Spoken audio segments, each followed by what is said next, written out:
Bonjour à tous et bienvenue dans En Pole, l'émission dédiée à la Formule 1. Bien que les nouveaux fans ne la voient que comme une écurie de bas de tableau qui joue les points chaque saison, nous allons le voir, l'écurie fondée par Frank Williams a eu plusieurs vies. What position are we? You're P1, mate.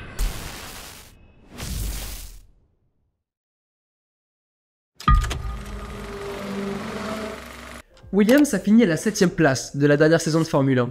Et il est difficile à croire quand on ne connaît pas la discipline que c'est l'une des écuries les plus mythiques de la grille.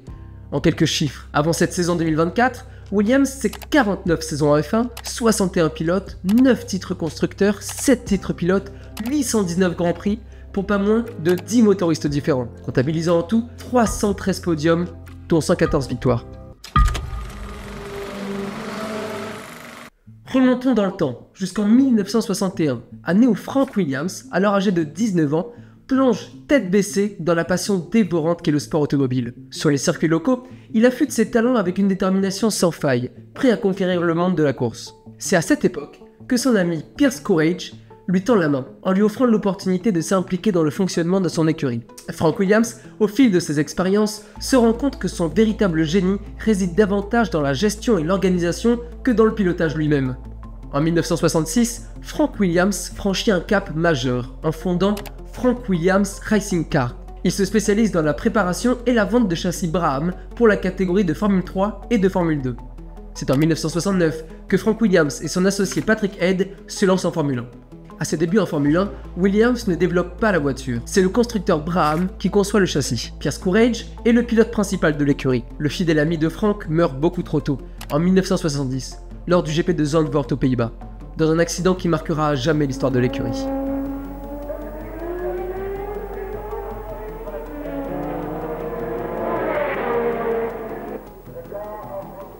Williams commence à développer sa propre voiture complète en 1972, suite aux médiocres résultats des châssis l'année suivante. Mais l'écurie ne fait pas partie des plus riches du plateau, loin de là.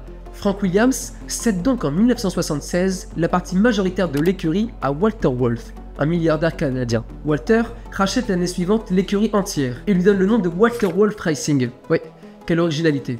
Et c'est ainsi que se finit l'histoire de l'écurie Frank Williams Racing Car. C'est aussi cette année-là qu'avec l'argent de la vente, Frank décide de monter une nouvelle écurie. Ce passionné d'automobile ne pouvait pas abandonner si facilement. Et cette fois, c'est sous le nom de Williams Grand Prix Engineering que l'entrepreneur revient. Et cette fois-ci, la poudre prend.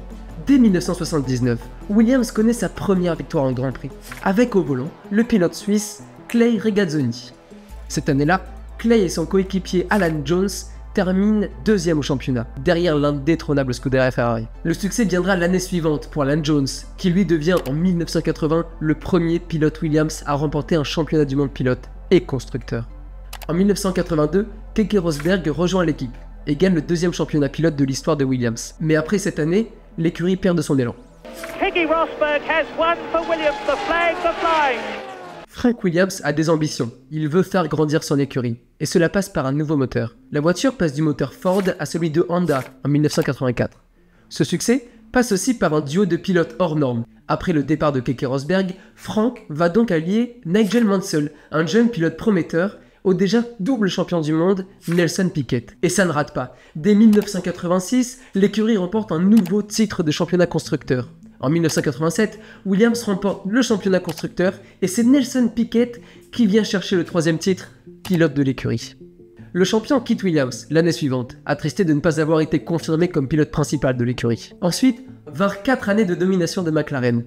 Williams relève la tête en 1992. L'écurie anglaise quitte le moteur Honda pour un moteur français, Renault. Cette fois-ci, c'est Nigel Mansell qui décroche le titre de champion du monde pilote. En 1993, on voit deux nouveaux pilotes au volant de la voiture anglaise. Le français, Alain Prost, et le fils du champion du monde anglais, Graham Hill. Et là encore, les résultats ne se font pas attendre. Prost gagne dès sa première saison le championnat pilote et le championnat constructeur et prendra sa retraite l'année suivante. Il sera remplacé dans la voiture par son rival de toujours, Ayrton Senna. C'est avec ce pilote, triple champion du monde, génie de son sport, qu'est arrivé l'un des plus grands drames de l'histoire de la compétition. Ayrton Senna meurt au volant de la FW16 au milieu du GP d'Imola, mettant fin brutalement à l'histoire d'un des plus grands pilotes de son sport. Michael Schumacher now, and Senna! My goodness! I just saw him plunge off to the right, and Senna has joined Pedro Lamy and JJ Letter in a shattered motor car. You can see the debris on the right. What on earth happened there? I don't know. Cette saison-là, l'écurie réussit tout de même à remporter le titre de championnat du monde constructeur. Après ces 3 saisons d'affilée victorieuses, l'écurie anglaise va rencontrer la foudre Michael Schumacher dans sa Benetton, qui va rouler sur la Formule 1 pendant 2 ans. Mais quand l'orage est passé, en 1996, Damon Hill a gagné son premier titre de champion du monde pour l'écurie Williams. L'année suivante, le nouvel arrivant canadien Jacques Villeneuve lui emboîtera le pas et viendra prendre à son tour le trophée, ainsi que le 9e titre constructeur pour Williams. Depuis les années 2000, Williams a encore changé son moteur, pour BMW d'abord, pour Renault ensuite et encore aujourd'hui pour Mercedes. Et les résultats, pourtant, sont faibles. Aucune Williams n'est montée sur la plus haute marche du podium depuis 2012. C'était à l'époque Pastor Maldonado au Grand Prix d'Espagne. Frank Williams meurt en 2021, laissant le board à sa fille, Claire. Mais dans cette crise de résultats de ces dernières années, l'écurie est finalement vendue au fonds américain Dorilton Capital. Dans l'histoire de l'écurie, 7 pilotes différents ont remporté le championnat du monde pilote. Alan Jones, Keke Rosberg, Nelson Piquet, Nigel Mansell, Alain Prost, Damon Hill et plus récemment Jacques Villeneuve. Si tous ces pilotes ont gagné un championnat, eh bien ils n'en ont remporté qu'un seul. Chez Williams, le plus difficile c'est de confirmer. Et pour preuve, le pilote dont nous allons parler a été consacré champion du monde l'année suivant son arrivée dans l'écurie. Jacques Villeneuve est arrivé chez Williams pour la saison 1996. Le rookie fait ses débuts dans l'écurie en même temps qu'il fait ses premiers pas dans le monde de la Formule 1. Dès le début de saison à Melbourne, Villeneuve s'élance en pole position. Il rejoint ainsi le cercle très restreint avec Reutemann et Andretti à avoir réussi une pole position pour sa première course dans la discipline, reine de l'automobile.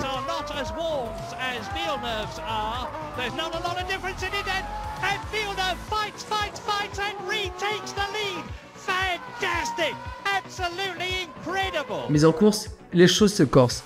Malgré une lutte acharnée avec son coéquipier Damon Hill, une fuite d'huile l'oblige à abandonner.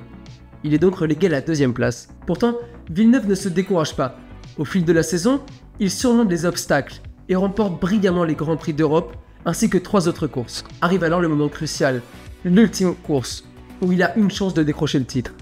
Mais pour cela, il doit non seulement gagner, mais aussi espérer que Damon Hill ne marque aucun point. La tension est à son comble lorsque Villeneuve décroche la pole position.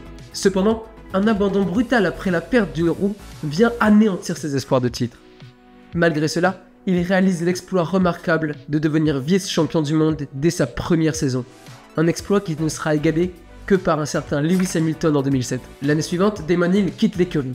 Jacques Villeneuve, favori dès sa 2e saison dans la compétition, ne va pas laisser échapper la victoire et devient le 7e champion du monde à porter les couleurs de Williams.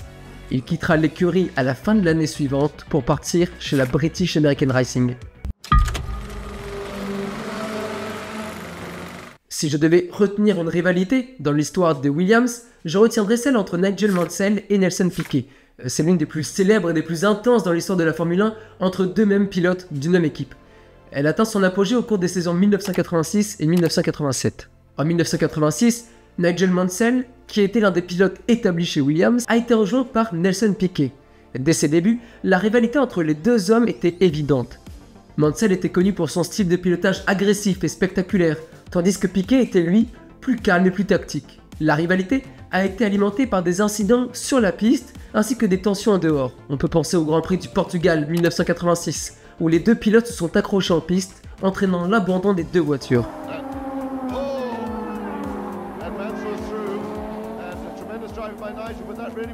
À cause de toutes ces querelles et ces pertes de points, Williams remporte bien le championnat constructeur, mais aucun des 2 pilotes ne repartira avec le trophée individuel, récupéré cette année-là par Alain Prost chez McLaren. En 1987, la rivalité a continué à s'intensifier entre les 2 pilotes, qui luttaient tous les 2 pour le championnat du monde. Finalement, c'est Nelson Piquet qui a remporté le titre cette année-là, tandis que Nigel Mansell a terminé 2e. L'année suivante, Piquet a quitté l'écurie. Malgré une victoire, il ne pouvait plus rester à cause de son coéquipier et de son équipe. L'équipe anglaise aura changé de nombreuses fois d'identité, qu'elle soit esthétique ou même en qualité technique. La marque a encore aujourd'hui une grande influence dans le sport. Bien qu'à ses débuts Frank Williams soit parti avec peu, les valeurs de l'écurie sont un modèle pour le paddock. Nous verrons si la voiture motorisée par la Mercedes peut retrouver ses couleurs passées avec au volant pour cette nouvelle saison 2024, Alexander Albon et Logan Sargent. C'est déjà la fin de cet épisode, merci à tous ceux qui sont restés jusqu'à la fin. On est aussi disponible en podcast et sur toutes les plateformes de streaming que vous connaissez. Alors si vous souhaitez soutenir la chaîne, n'hésitez pas, abonnez-vous, postez un like ou bien activez la cloche pour les notifications. Et la semaine prochaine, nous nous retrouverons pour parler de Racing Bull et son histoire en F1. Évidemment, vous la connaissez sous d'autres noms, Toro Rosso ou la Scuderia AlphaTauri. Merci de nous avoir suivis, à bientôt.